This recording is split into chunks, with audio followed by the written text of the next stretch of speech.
Focus on the power space. Jefferies hosted the India Power Summit. Vivek is joining in with the key takeaways from that gathering. Vivek, over to you.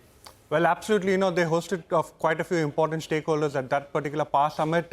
And here are a few of the key takeaways. And we'll also tell you, what NTPC as well as, the stock that's under quite a bit of scrutiny at this point of time, IEX had to say at this particular summit. Number one, the broad consensus, in the summit was the fact that power shortages are expected to continue at least for the next 18 to 24 months. Along with that, power demand currently is being led both by the industrial space as well as households.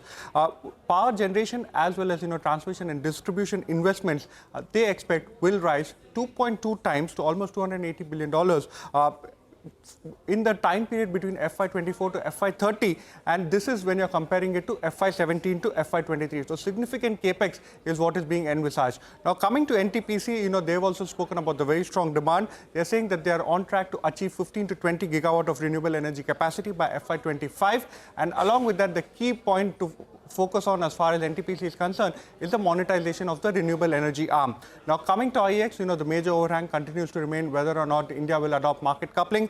So number one, they've actually spoken about power demand, and they're saying the short-term power demand is up almost 13 to 15% of the total generation versus just 9%, a decade ago. What, SN Goel, has said is that MBED implementation is quite tough, given the fact that it has a lot of implementation challenges. So market coupling implementation without MBED is something at this point of time they believe is not quite feasible, and this continues to remain a key trigger to watch out for as far as IEX is concerned. All right, Vivek, thanks a lot for that. We will take this discussion shortly forward with Harshvardhan Dole as well. But